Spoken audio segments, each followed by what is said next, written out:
तुम्ही आणि तुमच्या त्या नाताई कहरात कहर किल्ले हरवलेत तुम्ही. ती बेजबाबदारपणा. आपण इकडे आता आलो ऐकत्या वेळेला पाहिलं ना कार्यक्रम, काय सजावट केली बाहेर. कसं वाटेल हे इथे? बरं दिसेल का? अरे तुम्ही नानासाहेब सॉरी, म्हणजे आम्हाला माहिती नव्हतं हे तुमच्याकडे हा कार्यक्रम. नाहीतर आम्ही सरळ आमच्या घरी हो की नाही हो.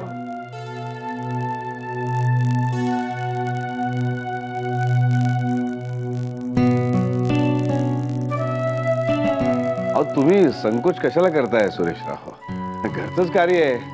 काय आदित्य मेघनाच्या लग्नानंतर जागरण गोंधळाचा कार्यक्रम करायचं राहून गेलं होतं. आमच्या माईसाहेबांची ऑर्डर आली, ताबडतोब कार्यक्रम करा म्हणून. जागरण गोंधळाचा कार्यक्रम राहून गेला होता. संकेत,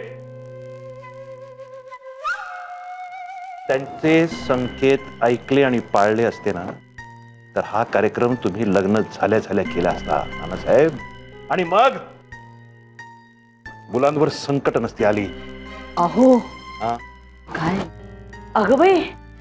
माईसाहेब सॉरी हो, म्हणजे हे सगळा गोंधळ झाला ह्या किल्ल्यांचा, त्यामुळे मला. जाऊ दे आता. शुभ कार्याला तुमचं येणं झालं असं समजा. विजया, ए विजया. हा माई. विजया या. विजया, अनायसे आलेच आहेत दोघं तर आमच्या खोलीत नाही त्यांना. आणि फ्रेश होऊ दे. आणि माधवीताई, तुम्हाला काय हवं नको ते सगळं सांगा बरं का विजयाला. विजया, त्यांना खायला प्यायला काय हवं ते बघ. आणि तुम्ही संकोचू नका दोघंही. काय हवं ते सांगा त्यांना.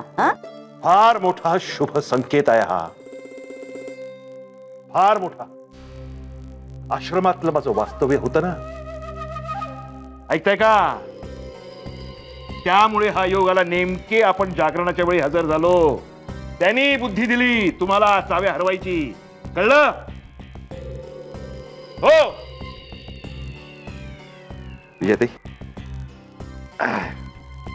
हे घ्या तुम्ही. आणि नंतर ती मोठी बॅग पडा.